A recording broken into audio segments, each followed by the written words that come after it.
Assalamualaikum warahmatullahi wabarakatuh. Shalom, Om Swastiastu, Namo Buddhaya, Salam Kebajikan.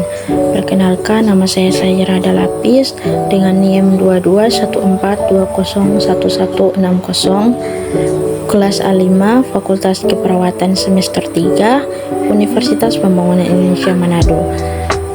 Tujuan saya membuat video ini untuk memenuhi tugas ujian akhir semester dengan mata kuliah keperawatan maternitas dengan dosen pengampu Nurse Maylin Kawuntul, Eskap Amkas. Pengertian sistem reproduksi merupakan suatu rangkaian dan interaksi organ dan zat dalam organisme yang dipergunakan untuk berkembang biak. Salah satu organ reproduksi wanita yaitu rahim. Rahim atau uterus merupakan jaringan otot yang kuat terletak di pelvis minor di antara kandung kemih dan rektrum. Selanjutnya, beberapa penyakit dalam rahim menyerang wanita dalam rentan usia yang tak terbatas. Penyakit yang rentan sekali dialami oleh wanita bisa kena virus, bakteri atau gaya hidup yang kurang sehat yang dapat masuk ke dalam tubuh wanita. Untuk itu, kebanyakan wanita sangat malu dan tertutup atas gejala atau penyakit yang sedang dideritanya. Untuk berkonsultasi secara langsung mengenai kesehatan pribadinya atau tentang penyakit apa yang sedang diderita kepada dokter. Selain itu juga dapat dipengaruhi beberapa faktor lain, seperti dikarenakan biaya untuk pemeriksaan konsultasi ke dokter spesialis cenderung mahal. Selanjutnya ada pengkajian. Pengkajian adalah tahap awal dari proses asuhan keperawatan dan merupakan suatu proses yang sistematis dalam pengumpulan data dari berbagai sumber data untuk mengevaluasi dan mengidentifikasi status kesehatan klien. Selanjutnya ada pengkajian anamnesa. Yang pertama ada identitas, nama untuk mengetahui identitas klien dengan nama jelas dan lengkap. Bila perlu, nama panggilan sehari-hari agar tidak keliru dalam memberikan penanganan. Selanjutnya ada umur untuk mengetahui faktor-faktor risiko yang terjadi pada remaja dengan dysmenor. Ada suku bangsa untuk mengetahui kebiasaan sehari-hari. Selanjutnya ada agama untuk mengetahui adat istiadat atau keyakinan klien tersebut untuk membimbing atau mengarahkan klien dalam berdoa. Selanjutnya ada pendidikan berpengaruh dalam tindakan keperawatan dan untuk mengetahui sejauh mana tingkat intelektualnya sehingga dapat mempermudah dalam penyampaian materi konseling. Selanjutnya ada pekerjaan untuk mengetahui dan mengukur tingkat sosial ekonominya. Dan yang terakhir ada alamat ditanyakan untuk mempermudah kunjungan rumah bila diperlukan. Berikutnya ada riwayat penyakit. Yang pertama ada keluhan utama. Keluhan utama merupakan sering menjadi alasan klien untuk menerima pertolongan kesehatan. Pada dysmenor biasanya keluhan merasa nyeri dimulai saat haid. Yang kedua ada riwayat kesehatan sekarang, informasi mengenai keadaan dan keluhan pasien saat timbul dysmenor yang menyebabkan gangguan rasa yang tidak nyaman. Keluhan pada klien dengan gangguan dysmenor adalah nyeri dimulai saat haid dan meningkat saat keluarnya darah, disertai mual muntah, kelelahan, dan nyeri kepala. Yang selanjutnya ada riwayat kesehatan dahulu untuk mengetahui adakah riwayat dysmenor yang dahulu pada klien dengan kondisi yang sama dengan yang dialami saat ini.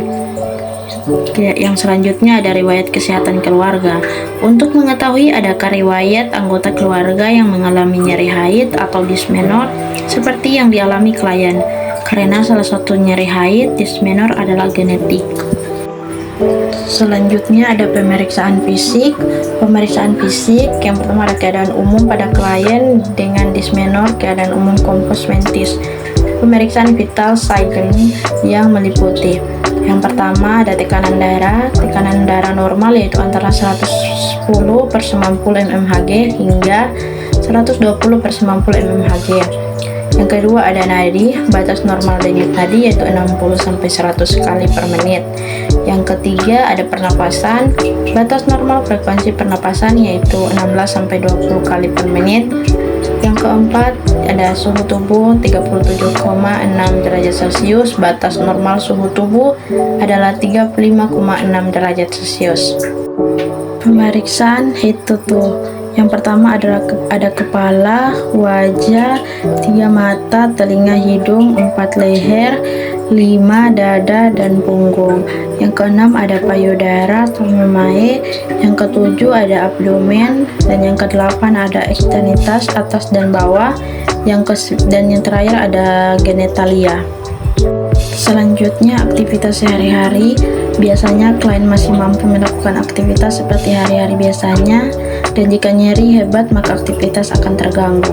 Biasanya klien mengalami gangguan pada pola tidurnya karena merasakan nyeri pada abdomen bagian bawah, karena menstruasi sehingga konsentrasi untuk tidur terganggu. Yang selanjutnya ada pola makan. Pola makan pada klien dysmenor normal. Selanjutnya ada diagnosa keperawatan berdasarkan standar diagnosa keperawatan Indonesia 2017. Nyeri akut berhubungan dengan pencedera fisiologis ditandai dengan mengeluh nyeri, gelisah, dan meringis. B. Gangguan pola tidur berhubungan dengan kurang kontrol tidur ditandai dengan mengeluh sulit tidur, mengeluh sering terjaga, dan mengeluh tidak puas tidur. Selanjutnya ada ansietas berhubungan dengan faktor keturunan atau temperamen, mudah teragitasi sejak lahir. Ditandai dengan tampak gelisah, tampak tegang, muka pucat, dan sulit tidur. Implementasi keperawatan.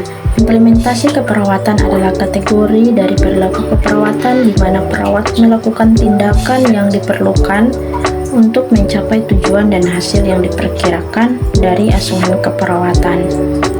Dan yang terakhir ada evaluasi keperawatan. Evaluasi adalah proses keperawatan yang menyangkut pengumpulan data subjektif dan objektif yang menunjukkan apakah tujuan pelaksanaan keperawatan sudah tercapai atau belum, masalah apa yang perlu dipecahkan atau dikaji, direncanakan atau dinaik kembali.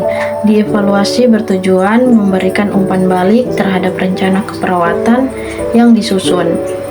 Penilaian dilakukan oleh perawat, klien, dan juga teman sejawat. Penilaian ini memberikan kemungkinan yaitu masalah teratasi atau masalah teratasi sebagian. Masalah belum teratasi dan muncul masalah baru ini bermanfaat untuk mengadakan perbaikan rencana keperawatan sehingga tindakan keperawatan dapat dimodifikasi. Bingung mau kuliah di mana? Kuliah di Unpi aja. Terletak di Jalan Walter Monginsidi 6 nomor 129 lingkungan 2 Bahu Manado. Kampus Unpi didirikan pada tanggal 2 Oktober tahun 2000. Kampus Unpi mempunyai 6 fakultas, yaitu yang pertama Fakultas Keperawatan, Fakultas Pertanian, Fakultas Ilmu Sosial dan Ilmu Politik, Fakultas Hukum, Fakultas Teknik, dan Fakultas Sastra. Info selengkapnya bisa dilihat di media sosial Unpi.